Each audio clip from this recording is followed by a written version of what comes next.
Happy be Theseus, our renowned Duke. Thanks, good Aegeus. What's the news with thee? Full of vexation come I, with complaint against my child, my daughter Hermia. Stand forth, Demetrius. My noble lord, this man hath my consent to marry her. Stand forth, Lysander, and my gracious Duke. This man hath bewitched the bosom of my child. And, my gracious Duke, be it so she will not hear before your grace, consent to marry with Demetrius.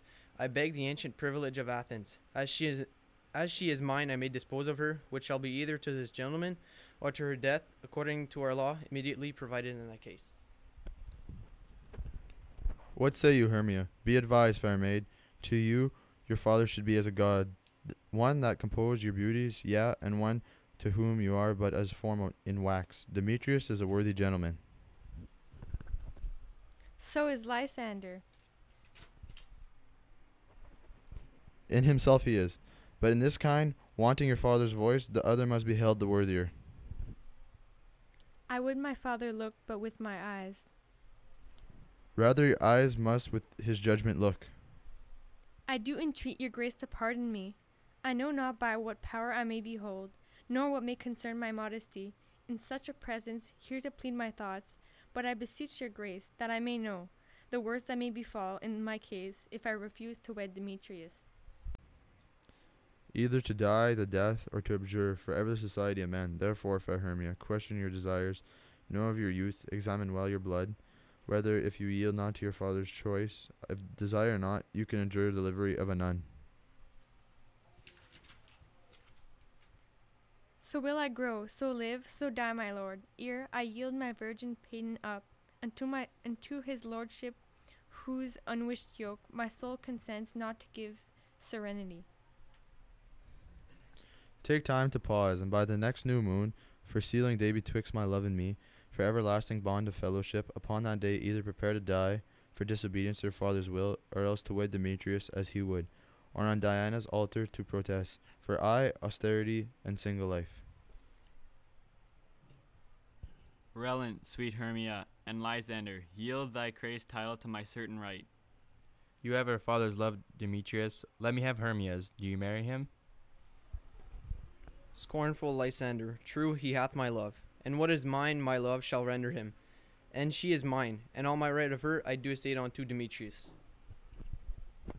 I am, my lord, as old arrived as he, as well possessed. My love is more than his, my fortunes every way as fairly ranked, if not with advantage as Demetrius, and, which is more than all these boasts can be, I am beloved of beauteous Hermia. Why should not I then prosecute my right?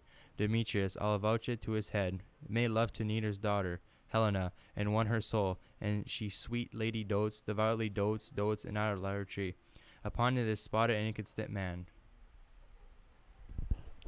I must confess that I have heard so much, and with Demetrius thought that to have spoken therefore, but being full of self-affairs, my mind did lose it. But Demetrius come, and Aegeus, you shall go with me. I have some private schooling for you both. For you, fair Hermia, look you arm yourself, to fit your fancies to your father's will, or else the law of Athens yields you up.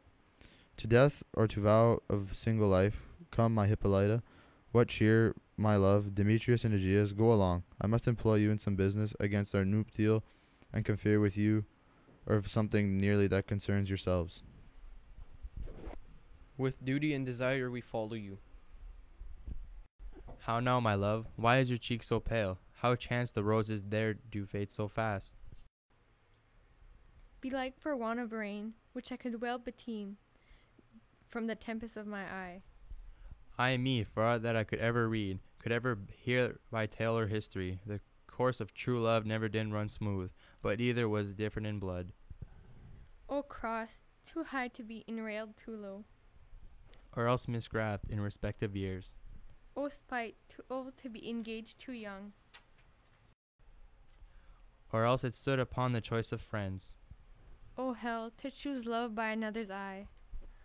Or if there was a sympathy in choice, war, death, or sickness did lay siege to it, making it momentary as a sound, swift as a shadow, short as any dream, brief as the lightning and the collied night, that in a spleen unfolds both heaven and earth, and ere a man hath power to say, Behold, the jaws of darkness to devour it up, so quick bright things come to confusion.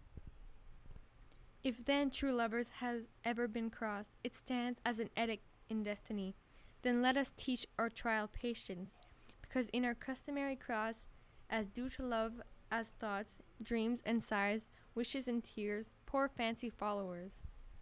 A good persuasion, therefore hear me, Hermia. I have a widow aunt, a dowager, of great revenue, and she hath no child. From Athens is her house remote 7 leagues, and she respects me as her only son. There, gentle Hermia, may I marry thee? And to that place the sharp Athenian law cannot pursue us. If thou lust me then, steal forth the father's house tomorrow night, and in the wood, a league without the town, where I did meet thee once with Helena, to do observance to a morn of May, there will I stay for thee.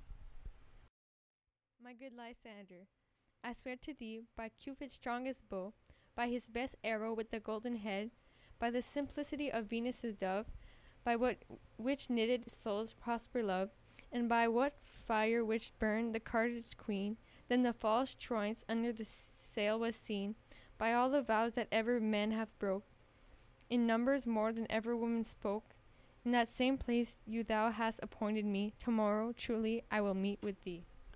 Keep promise, love.